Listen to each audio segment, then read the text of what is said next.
Baik, bismillahirrahmanirrahim. Assalamualaikum warahmatullahi wabarakatuh. Sebelumnya izin mempresentasikan ya, ataupun membuat sebuah vlog untuk ujian tengah semester untuk mata kuliah analisa berorientasi objek. Perkenalkan, saya Jar Ahmad dan ini NIM saya ya. Oke, selanjutnya untuk UTS ini, untuk mata kuliahnya adalah analisa berorientasi objek. Saya sendiri dari kelas IT 402, untuk prodi pendidikan jarak jauh informatika ya. Dan ini sebetulnya deadline-nya sampai tanggal 22 Mei, cuman ada perpanjangan gitu ya sampai tanggal 29 gitu ya. Nah, lalu untuk dosen saya sendiri adalah Pak Ihwani ya, Pak Ihwani Saputra, Eskom Mkon, dan ini ujiannya take home test ya, atau project based test. Oke. Nah, ini untuk soalnya. Jadi di soal tersebut di ada apa ya? Diilustrasikan ada sebuah klinik gitu ya. Sebagai contoh di sini ada klinik X, yang mana sistem administrasi dan rekam medis pasiennya itu masih manual gitu ya, jadi belum terkomputerisasi. Jadi jika ada pasien ingin berobat gitu ya, dia memeriksakan kesehatan kepada dokter klinik tersebut. Nah, sebenarnya pasien harus daftar ulang ya dan menyerahkan kartu pasien. Jadi masih pakai kartu gitu ya. Nah, kalau ada pasien baru berobat ke klinik tersebut, pasien itu harus mendaftar terlebih dahulu untuk didata dan mendapatkan kartu pasien gitu. Nah, nanti setelah mendaftar ulang, menunggu di ruang tunggu sampai bagian administrasi mempersilahkan pasien masuk ke ruang pemeriksaan untuk diperiksa oleh dokter. Lalu dokter memeriksa pasien, hasil dan diagnosa penyakit, dan sebuah catatan resep berisi obat-obatan akan diberikan kepada pasien gitu ya, untuk menyembuhkan pasien tersebut. Nah, kemudian ada catatan dari dokter yang berisi diagnosa penyakit pasien, dan catatan resep pasien itu nantinya akan disimpan oleh administrasi gitu ya, dan dibedakan tiap pasiennya. Nah, nanti data-data pasien tersebut akan digunakan untuk pemeriksaan lebih lanjut jika pasien sama sekali pasien yang sama kembali berobat ke klinik. Seperti itu. Oke. Nah, ini tugasnya adalah buatlah sebuah gambar ya dalam bentuk rich picture diagram atau flowmap atau flowchart gitu ya, sebagai pengambilan sistem berjalan dari klinik. Jadi dibikin sistem mungkin yang udah terkomputerisasi atau berbasis aplikasinya gitu ya.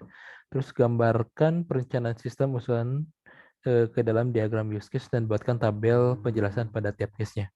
Ya, ini presentasi udah, ini nanti tugasnya dipresentasikan dalam bentuk vlog dan diunggah ke YouTube gitu ya. Nanti ya, oke. Oke, untuk selanjutnya saya akan langsung jelaskan ke flowchart ya. Untuk flowchart dari aplikasi ataupun program yang akan dibikin gitu ya. Nah, di sini dari mulai start ini nanti masuk ke aplikasi kliniknya. Jadi udah bentuk aplikasi gitu ya. Dan nanti kalau si pasiennya sudah punya akun ya tinggal login gitu ya. Kalau sudah login ya berarti langsung masuk saja. Kalau belum punya akun dia registrasi dulu. Nah, lalu nanti setelah itu dia akan dapatkan antrian ya, untuk hari itu gitu ya. Dia akan dapatkan antrian, misalkan antriannya otomatis, misalkan setelah antrian sebelumnya ada yang udah login, antrinya mungkin jam sekian, nah ini antriannya jam berapa gitu ya.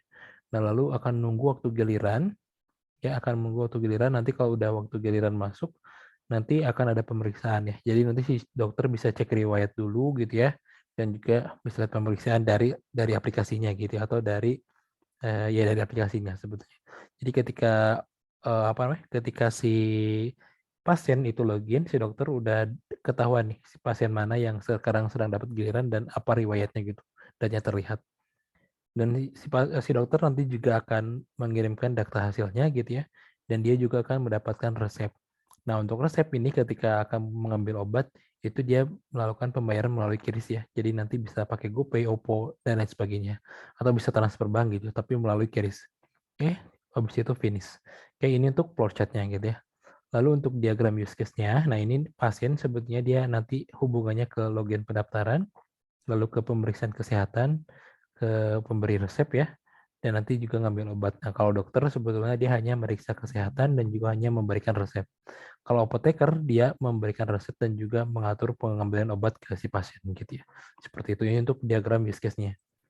Nah, untuk tabel case-nya di sini ada pertama kan ada login ya, ada login pendaftaran. Jadi nanti ada form login dan pendaftaran, lalu ada antrian, ya ada tampilan juga untuk antrian otomatisnya gitu ya. Jadi kalau misalkan sebelumnya nomor 5, lalu dia login ya otomatis akan nomor 6 seperti itu. Lalu ada dashboard antrian. Nah, ini nanti akan menampilkan waktu nih, kira-kira berapa menit lagi sampai ke antrian selanjutnya gitu ya. Lalu ada notifikasi antrian. Nah, ketika si dokter sudah masuk gitu ya, ketika dia udah bilang bahwa ini udah masuk atau dia udah masuk ke antrian selanjutnya, nanti si pasien dapat push notification gitu ya, kalau dia sudah masuk giliran dan sudah bisa mulai diperiksa. Lalu nomor 5 ada POM, pemeriksaan dokter. Nah ini untuk dokter ya, untuk dokter nanti bisa nampilin POM untuk update, hapus, ataupun nambahin data dari si pasien gitu. Dan nanti juga ada resep di sini. Oke, untuk resep nanti nampilin resep apa aja obat yang mau dibeli gitu atau yang harus dibeli, ini yang dari dokter. Lalu nanti pembayaran bisa menggunakan QRIS gitu ya, seperti itu. Oke, sudah paling itu untuk presentasi atau untuk vlog UTS saya ya.